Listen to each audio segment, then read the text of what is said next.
Good evening. What a wonderful time of the year. I'm going to make a quick video, promise this time, on the subject of overpinching. I feel the need to discuss this in a little more detail. I've mentioned it a time or two, but I'm going to go into a little more detail today. Here I've transferred or transplanted a Violette de Bordeaux that I've been growing in my little tiny fig garden with cuttings. And here's a situation. I might as well talk about this. I dug it up and I took some of the leaves off so that there wouldn't be such a strain on it since it was being transplanted and some of the roots were being cut. And I did pinch this, which I rarely do, but the reason why I did this had nothing to do with trying to form early figs on a tree that would not support early figs, and I shouldn't do that. But the reason why is I want lateral growth. I want branches to occur here and there, and so I'll have a better structured fig tree. I didn't even intend to talk about that. But let's walk through here, and I want to talk about pinching. What is the date? It's, I don't know, July 6th, or maybe, yeah, I think the 6th, July 6th, 2023. And I'm going to be talking about some things miscellaneously, which I always do, but basically I want to stick to pinching and avoiding overpinching, how to avoid overpinching, or why we should avoid overpinching. Look at that perfect Violette de Bordeaux, classic shaped leaf. Yeah, pretty big one too, isn't it pretty? Look at that. But when we talk about pinching, I've mentioned this, I never ever pinch if I feel that a tree does not have a sufficient trunk or a sufficient root base to sustain figs. And when you induce a little tree, a weak tree, a flimsy tree, even a potted tree, sometimes especially a potted tree, that really doesn't have a sufficient root base, and you're trying to induce early figs, you have to remember that it's going to there's going to be a toll that has to be paid. And it's important because it can actually interfere with, in my opinion, here we go, for what it's worth, in my opinion, it could really change the whole future of your tree if you do this. If you have the flimsy little branch and you want to get look, everybody wants an early fig. Everybody wants to taste a new variety. I've done it. We're all guilty of it. And I understand it, but I'm trying to explain what the consequences are. And I avoid it like the plague as much as I can, especially in my older age after I've done these things for many, many, many, many years. I avoid it. I've been avoiding it for a long, long time. Because again, if the tree is not sufficient, if it doesn't have a sufficient trunk, if it's not a fruiting tree, if it's not ready to produce fruit, it's going to put a strain on the entire system. Let's take a walk over here. I'll show you why I pinch often, why I often pinch. And in a potted plant, you're going to see it for years to come. It's just never going to have the vigor or the vitality, or it's never going to be as productive. You see, look how thick that is. Look. Do you see that? Look at this thing. It's solid. This is a tree this is a bearing tree, a fruit tree. That's why you have all of these figs. No pinching. Look. No pinching necessary. Look at that. Okay? Why? Because it's ready to fruit. And it's not going to put a strain on the root system. It's not going to harm the tree's future development. In fact, if you look here, look at all this lateral development. Whenever I've pinched, had nothing to do with fruit, as you can see. There's fruit everywhere. But when I pinched, I wanted to get these lateral branches to form. And that's exactly what happened here. And I have a very tight-knit, very tightly structured tree, okay, with lots and lots and lots of fruit on it, with no pinching required. And it's not going to harm the tree in any way because it's a fruiting tree. And it takes a little longer to have a tree like this. And I know we're all tempted to pinch, but don't do it. Don't pinch a flimsy little branch like I see so often being done. And it's just wrong. Okay, you get 1 or 2 figs. Big deal. Is it worth sacrificing the future vitality of the tree? Its vigor? Its future productiveness? You're going to weaken the tree, and sometimes it becomes susceptible to disease, all types of disease, including scale. I mean, I could just go through a whole list of some of the things, rust, the whole works. And it's not going to be a healthy tree very often because it was overtaxed too early in its development when it wasn't ready. We got somebody out here with my next door neighbor. What a time to be, I don't know what, using a whatever. But I'm going to go on and continue to talk about the subject. Here again, let's take a look at this. You see, now here's a Violette de Bordeaux, and you will see that there are figs on every node. Okay? And it wasn't a requirement in any way. It wasn't necessary to pinch. It's just figs everywhere. And these figs will continue to develop, you see, and they'll get ripe as the season progresses. And so we'll get early figs here and a little bit later, but they'll all be early, especially with Violette de Bordeaux. And in the past, when I pinched for this reason, and you can see it very clearly, look, for lateral development, branch development. Look how many. So you get a compacted, and that's what you want, that's what your aim, in my opinion, that's what your goal should be, is to get a compacted tree, a tree that's very compacted with lots of lateral branches and all bearing fruit, all fruit bearing.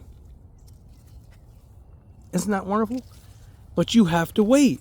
You have to wait until you have a sufficiently mature and developed tree to sustain all of these fruits. And there's no problem. Every one of these fruits, every one of these figs is going to get ripe, all of them. And you've seen my videos. Look at my videos, and you'll see me picking these figs, lots of them, over and over again, and as they keep getting mature. See, look at this little baby right here. That's a little baby fig. That will get mature. This one will get mature before that. And there's different sizes. You see them? Look at that. And that's what you want. You want lots of lateral branches with lots of different figs in different developmental stages, okay? And you're going to be very, very satisfied. And you're going to have a tree that doesn't suffer from being overburdened with early fruit that it really can't sustain. Now look, some of us have, because of our hobby, we have fig trees, let's face it, prima donna types. We get curious and we want to add a few to our collection that we shouldn't because they're not really suitable for our climatic region. Whether we live in a humid area or cold area or a dry area, certain figs don't like dryness. I mean, I can go through the whole list, but it's not necessary. The point is, certain figs are more adaptable to certain climatic zones. And when we venture outside of what is adaptable to our climatic zones, then we have to suffer we know we have to be prepared to suffer the consequences. And usually that's going to be something that disappoints us. We're not going to be satisfied with that particular variety. It's not going to perform like others that are more adapted to our particular zone. Okay? We might get varieties that are very, very late, that are good for, say, California or maybe Arizona or a place like that, where there's plenty of hot weather well into the fall to develop these late figs, and so we will be satisfied. But if you get one of those varieties, and there's plenty of them, and I don't need to name them, but if you get them and they don't mature, you're going to be disappointed. You're going to have all of that work and all that effort and all of that attention and all of that expense, these exotic figs, okay, and that are being sold everywhere. And then you're going to be dissatisfied and maybe even discouraged, especially if you're a newbie, because the results are going to be horrendous. So why would you pinch a flimsy little tree that you get? You get a cutting and it's a little tree, or you buy a young little tree that's just recently was a cutting, and it's a late variety, and you pinch it because you want to get a fruit, you want to see what it tastes, but you hurt the tree, and you spend all that money and all that time, a whole summer, maybe 2 years, fertilizing it and caring for it and finding winter storage for it. And with what kind of results? A tree that's sickly and susceptible to disease and insect infestation. And it's never going to develop properly, and it's never going to be productive anyway. Why? Because it's a fig variety that really doesn't belong in your collection. I'm sorry. It just doesn't. Now, you can grow it, under protection. If you have a greenhouse, or if you grow it in a container, and if you shuffle early in the season, you can go through all that. And I do that with certain varieties that are worthwhile, that are productive, and that I know will mature. And I've talked about that in my videos, like Black Madeira. I can get Black Madeira to ripen very nicely. You can see my videos. And so I do put it in a pot, certainly not in the ground in my area. And I love the taste of Black Madeira, and it's fun to grow it. It's a vigorous tree. I know a lot of people think it's not. We talked about this, but my Black Madeira are they're extremely vigorous. I just posted a video about my baby Black Madeiras just the other day, and you can see how vigorous they are and how much new growth there is, and they're full of fruit. And that fruit will get ripe, and I'll get to enjoy that fruit. And so it's worthwhile having that in my collection. But there are other varieties that I know will not ripen in my climate, no matter what I do, really. And I'm just going to get maybe one or two or a few, and then the cold weather is going to set in, and the rains from, the remnants of hurricanes and everything else, and the cold nights start in September and October, and it's just not worth the effort. Okay? So I'm not a big advocate of pinching, because I think that if you have the varieties that are suitable to your area, you don't need to do that. You're just going to have an abundance of fruit without pinching. Now, if you have a very vigorous tree, a strong tree with a mature root system, and you want to pinch a little, go ahead, have fun. I do it once in a while, sure. But I do it mostly for lateral development, like this. See, look at that. Look at them. See how they spread out? Look how compact this tree. Look, take a look. Look at the branches, look at them. See how they string out? That's what I'm trying to achieve. That's what I want, because every one of these branches will become a fruit-bearing branch, as you can see, and they're going to bear fruit, and I'm going to be eating those fruit, all of them. Look at that. Isn't it wonderful? And that's what I aim, that's what I strive to achieve. And that's what I want you to strive to achieve. So just try to remember that nature knows. A fig tree knows. It knows when it's ready to bear fruit.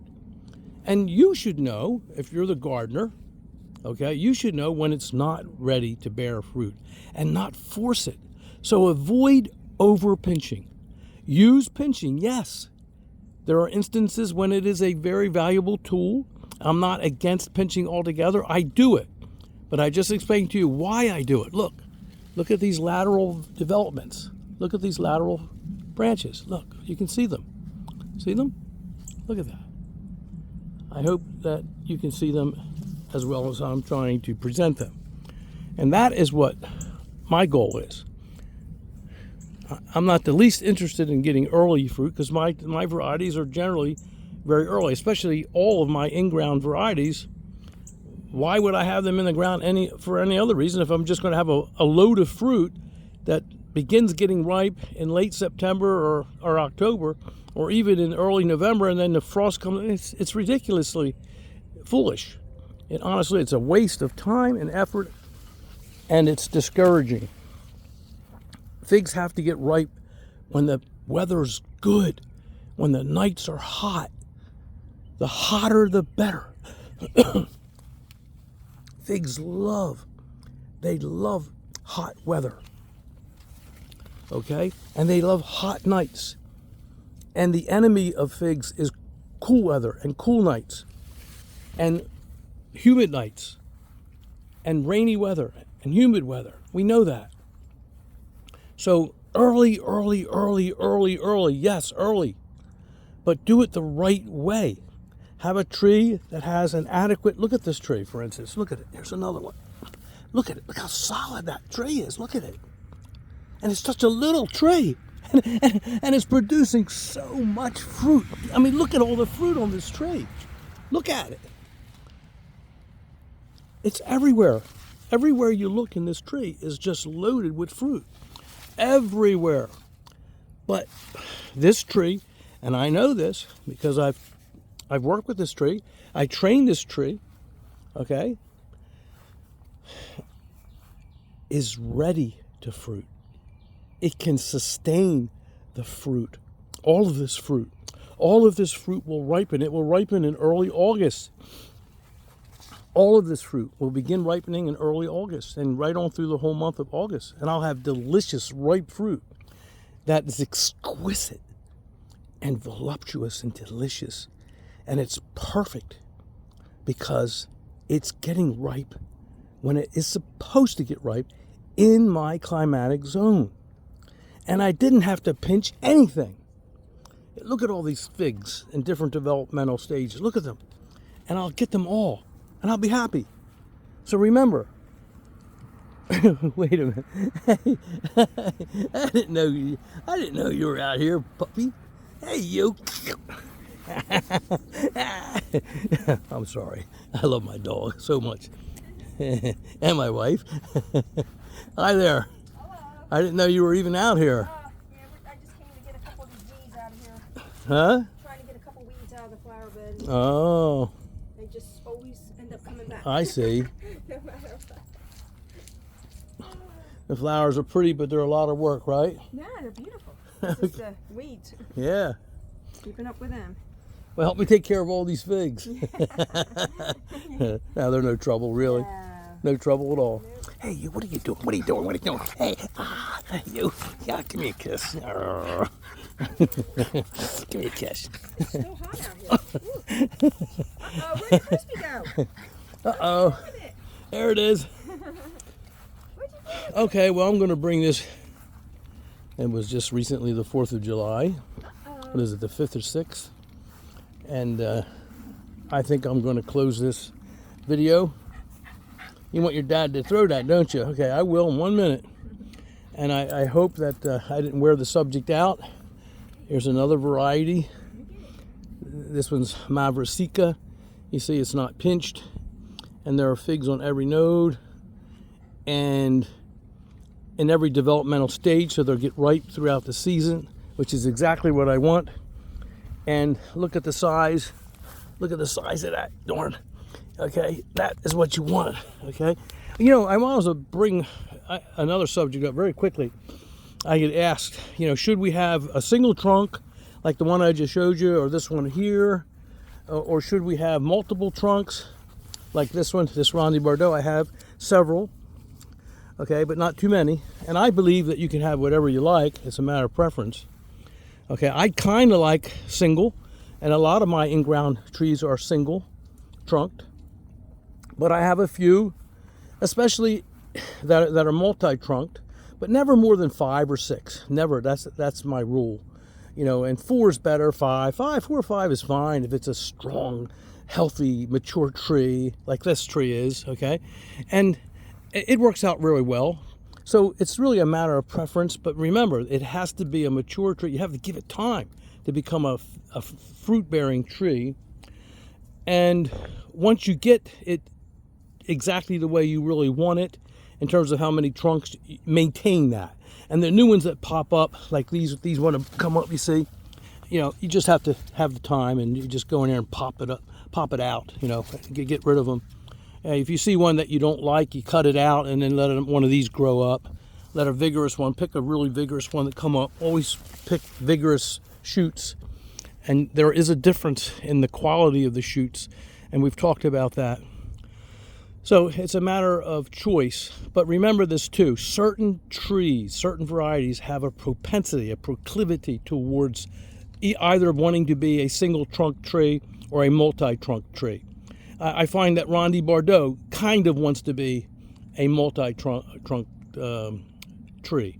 And I find that certain other varieties are that way too. For instance, over here, I've got LSU Tiger. No, this is Alma. This is Alma. And I have multi-trunks, and it likes multi-trunks. And it produces a lot of fruit that way. Okay, and here I have the LSU Tiger, and it's a single trunk. Now look, here's another example. This is LSU Tiger. Look at this. This is just a young tree, a couple years old, 3 years, maybe 4. You know, look at that. Now, look at the fruit on this tree. It's every single place unpinched. It's every single place you look at different developmental stages. Unpinched. Fruit everywhere. This is going to produce a ton of fruit. And it is able to produce a ton of fruit. It is able to. Because it is a mature tree. And it's only what? It's chest high. That's all it is. So it's easy to maintain. Easy to throw a net over to protect it from the birds. Okay? It's easy everything. You don't have to get on a ladder. You know, it's fully developed, it's fully mature, and it has all of these lateral fruit producing branches. And I'm just going to have a feast this year eating all of these figs at different developmental stages at different times. So it's the same story over and over again. Does this tree look pinched? Look. Is that pinched? Of course it's not pinched. But look at the fruit. Look at it on one little branch. But if you go down there, like I showed you, it's a mature tree, able to bear fruit. So don't handicap yourselves by inducing early pinching and inducing early fruiting for all the wrong reasons. Don't do it. That's my advice. For whatever it's worth, my often used caveat. Neck on the chopping block. Give your fruit tree time to develop properly. Nature knows. It knows when. Your tree knows when. You be the gardener. You assist. You're the watchful gardener. Remember what I've said many times. The best fertilizer is the grower's shadow. And I have a video to that name. And that means you're standing over your trees. You're standing over your garden, your organic produce, other fruit trees, berries, whatever it is that you grow. And I grow lots of things. I'm sure that many of you out there do as well. You know, your shadow should be cast often on your fig trees and your blueberries and your tomato plant. Why? Because you're watching over them and you're guiding, you're assisting nature. But don't try to trick nature. Don't try the full nature, because it's not going to work and it's going to backfire on you. Okay, it's a wonderful, wonderful evening. I'm so looking forward to all of these fruit getting ripe. I've got tons and tons of fruit here. I wanted to share these concepts with you. It's so important, and I felt the necessity to do so. And thank you for your visit. I always like and love your visits. I hope that they're worthwhile for you as well. It is early July, and I am eagerly anticipating the fruiting season. You know, I forgot one little thing. Let me pause this just for a second, because I want to talk about one last little thing. This is not that last little thing, but on the way I saw my Peter's honey. Look, again, another example of a beautiful, beautiful fruiting tree with beautiful, beautiful unpinched branches. Look. And figs at various developmental stages, just loaded with fruit, all different developmental stages. Look at this. Look back here. Look at all that fruit. Okay, isn't that wonderful? Unpinched, as you can see. Not necessary. Okay, now let me go. Oh, here's another variety. Gosh, I got a lot of fruit. Let me talk. And of course, here's the Celeste. And look how many Celeste. There isn't a pinched branch on this entire tree. And there's 500 figs, and I'm not exaggerating. Look at them. If you began to count them, I mean, the whole tree is just loaded with fruit everywhere, everywhere, everywhere. Okay? So we're going to step out here, and what I wanted to show you is I have a little bit of Violette de Bordeaux, which is not a variety that I advocate growing in the ground in 7A where I'm located, because they tend to be late. These are Violette de Bordeaux, and I don't think I've ever even featured this tree before. But there are Breba here that are beginning to get ripe, okay? And I just wanted to point them out. You can see the Breba on this Violette de Bordeaux. And you can see the main crop figs in various developmental stages. You see that?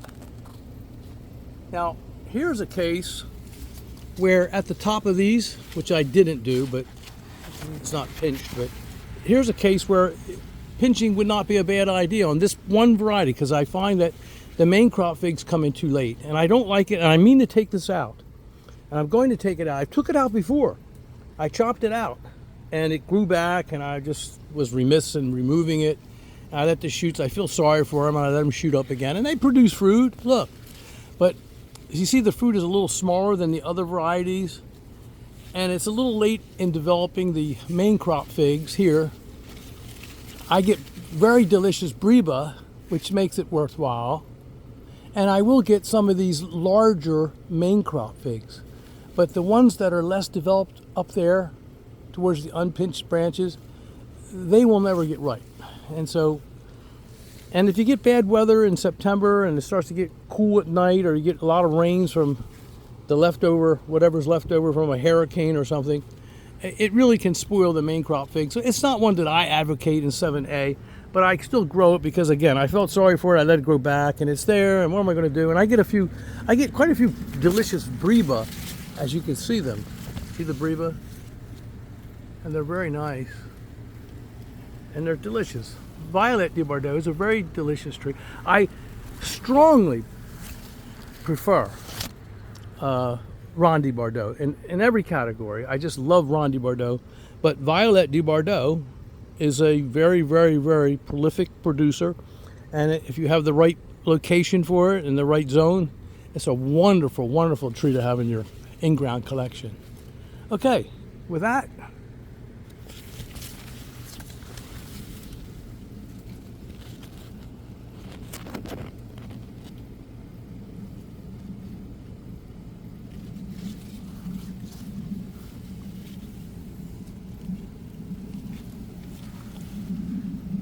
good day.